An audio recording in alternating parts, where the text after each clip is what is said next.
Financial on North Shore 1049. My name is Marc Freedman. I'm President and CEO of Freedman Financial, located in Peabody, Massachusetts, right across the street from the North Shore Mall, just above the soon-to-be opening Daniela's restaurant on 41 Cross Street, where we have been providing financial planning and investment management advice to individuals and families all throughout the North Shore, the Merrimack Valley, the southern New Hampshire area, since 1968. Yeah, 85% of our clients live within a 10 to 15 mile radius of our office. Now, normally, our clients come here. We meet with them in the office. Of course, that's been a little challenging since March. We have opened up our office. In fact, I'm broadcasting from my office today. We are open Tuesdays, Wednesdays, and Thursdays from 8:30 to 4 here in the office. We're working from home still on Mondays and Fridays. Clients that want to come in to see us need to follow a bunch of COVID protocols, of course. We're still wearing masks in the office. But we make do. And eventually, hopefully, those masks will go away sometime soon. But for the time being, wear your mask, wash your hands, and watch your surroundings. That is my advice that I give to you, and I've stolen that probably, well, I know who I've stolen it from. I've stolen it from Joanne McGinnis from Caring Voice, who you heard just before my show today. She allows me to use some of her stuff because she created it, and I just give her credit for it, and she is just great. I love listening to her on the radio. We've actually had her on some of our video town halls. In fact, this past Thursday, we hosted a video town hall for our clients, where more than 100 people joined us in listening to our perspective on what would happen with the markets, what would happen through the election, and whether people should be concerned or not. Bottom line is this: I don't care who wins on Tuesday. It doesn't matter for your portfolio, and it shouldn't matter for your financial plan. And there is ample opportunity, if you're really nervous, to make adjustments and tweaks to ensure that your financial plan remains on track. But we don't need to be speculative. We don't need to go to cash. We don't need to get scared. New policies, whatever they may be, don't come into play overnight. As my father used to tell me and has always told our clients, there's two things you don't want to see made, and that's laws and sausages. Everything that would have to change is a law. And that process of making something into law takes time. And it also gives all of us ample time to think it through, to process the logistics, and make sure that any dramatic changes we need to make, or even small changes, are appropriate to your overall financial situation. So I want to share with you an article. A friend of mine by the name of Steve Booren, who's a financial advisor, financial planner in Denver, Colorado. And I've known Steve for probably 20 some odd years. I love the way he writes. I just love hanging out with him. And he writes for the Denver Post. The name of his company is called Freedman Financial, out of Denver, Colorado. And earlier this week, he wrote a piece for the Denver Post that I thought was apropos for Halloween, for the elections, for the time in which we're living today. And I thought it was so good that I thought I'd read his story. So here we go. This is written by Steve Booren, and let me know what you think. It's that time of year again, when pumpkins start appearing on porches and horror movies are on TV. Halloween is when we indulge in our fear each year. We welcome it into our homes, knowing the temporary fright is sure to pass, and then we make way for turkey and family get-togethers. The human psyche is strange, isn't it? We run from fear and avoid it most of the year, yet we seek it out on Halloween. This year, though, feels a little different. For many, the fear is more than just ghosts and ghouls, but the far more realistic fears are of viruses and politicians. These fears continue to haunt us, the uncertainty they create doing more to harm our long-term health and happiness than Frankenstein ever could. What's important to remember, though, is that fear is an emotional reaction, and one over which we have control. We can choose to either ignore and avoid it, or welcome it into our homes and our lives. COVID-19 still is, and likely will continue to be, with us for some time. The financial and economic impact will linger in the minds of consumers and investors.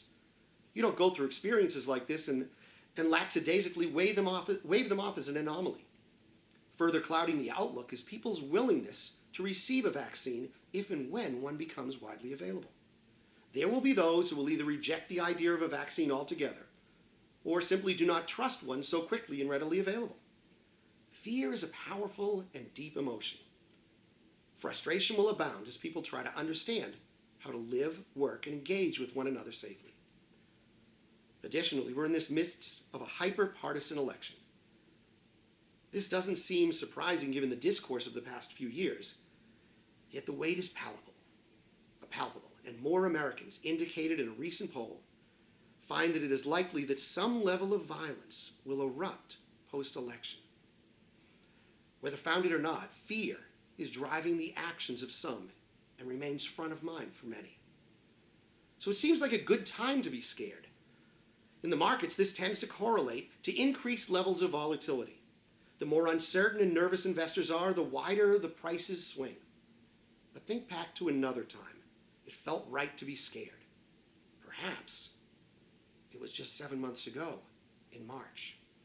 The markets hit an all-time high on February 19th, only to fall some 34% in just 33 days on news that the virus was spreading worldwide. Yet by August 18th, the markets had not only recovered, they advanced. This decline was normal. What was unprecedented is the speed at which the market fell. The S&P has declined about a third on average every 5 years or so since the end of World War II. In those 75 years, the index has gone from 15 to today's level of around 3,500. The history lesson is declines have not lasted, and the long-term trend of higher valuations has continued. It's hard to argue with those facts. It's important to note that since March, the news concerning the virus, the economy, and corporate earnings continue to be negative. What we learned from this, though, is twofold. The speed and trajectory of the recovery in market values sometimes mirrors a violent decline. Additionally, the market resumes its advance to new high ground in advance of an all-clear sign. Even though the picture looks very uncertain, and some might call it negative, the markets recover, and they do advance. If you wait until everything looks good, you've likely missed the best buying opportunities. Using a strategy of wait and see historically means you miss out on much of any price recovery. The most valuable lesson is that markets can't be timed. No amount of study, economic theory, commentary, or forecasting could have ever prepared us for the dramatic events of the past 8 months.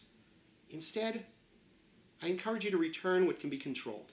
Have 6 months of your spending in an emergency reserve.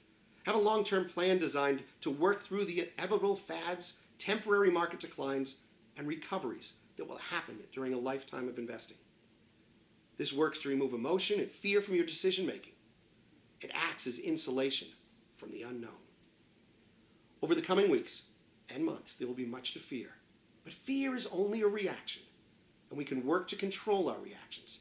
Just like a muscle, every time we choose not to react to fear, we gain a rep, and more reps lead to more strength. But unlike the exercise, we have another option, simply ignoring the fear. Know that this fear will pass in time, and the only lasting effect will be how you choose to react to it. I thought that was very well written. And what Steve says aligns with what we've been talking to you about on this show for the past 8 years. Don't play into fear. Don't speculate. Build a strategy. Have a plan. Make sure you have an emergency fund. Make sure that you are protecting your family, that you have appropriate life insurance, disability insurance, that you're participating in your 401k plan, that you're managing your tax withholdings on your pay stub appropriately so you're not giving your government a tax-free loan. Make sure that you're planning appropriately for your kids' education. Make sure that you're talking to your children and your spouse and your family about financial issues because, frankly, they're not being taught in the schools. It's our obligation as parents to be stewards of good financial advice. And some will argue that our government is not the best steward of financial advice as they continue to build more and more and more and more debt. We know that if we ran our households like the government runs their household, there could be a problem. But the thing that the government has going for them that we don't are two things. Number one, they can keep printing money. You can't. And they will always have a stream of income coming to them through taxes. our income stream will end at some point. We won't get a paycheck. We may get Social Security, and I certainly think Social Security is sticking around for a very long time. I don't want you to worry at all that Social Security is going away. Some of you may have the benefit of a pension, but most of you will have to rely on the assets, the investment accounts, the retirement plans that you've accumulated over all of these years, and use those assets to support your life in retirement. How will you make the smart decisions? Where will you pull money from your accounts? Will you take the proper taxes? Will you do it with a strategy that makes sense for you, that allows your money to stretch for the remainder of your lifetime, and perhaps also provide a legacy to the next generation? Will your assets be owned properly? I can't tell you how many people we see that come into our office that tell us that they met with an estate planning attorney and they drafted a trust. But I find that despite the fact that they drafted the trust, they never re-registered their investment or their bank assets into the trust. Was that you? There's a lot of people that fall into that picture. And they just assume, well, because I have a trust, I've avoided probate. But if nothing is in the trust, you've done nothing except paid for a document. Are your beneficiaries set up properly? Have you checked if you've been with a company for 30 or 40 years? Have you checked to see that the beneficiary isn't your mom anymore, or your sister, especially since you've probably been married and perhaps you have kids? There's a lot of things to think about when it comes down to financial planning. And I want to be your guide. I want to be your resource that provides financial advice in a language you can understand. And here's one final piece of advice for you.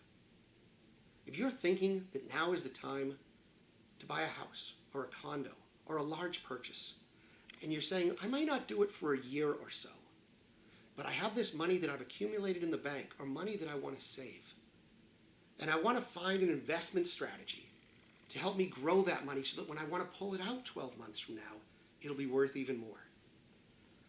My advice to you is don't do it. My advice to you is put the money in the bank, and I don't care if it earns 0% interest. It's your responsibility to make sure that you can achieve the short-term goals that you want. And by putting that money that you plan to use in a year or so into the bank, knowing that it's there, and adding and building to that, knowing that you need it a year from now, is the smartest decision you will ever make. Don't risk it. Don't speculate. Don't play into what your friends are buying or what you hear might be a great quick hit. Don't do that. You're going to be around a lot longer than a year from now. And you need to have a strategy that supports you both in the short term and for the long term. And that, my friends, is financial advice in a language you can understand. I want to remind you as we end this show that we put out a newsletter every Friday.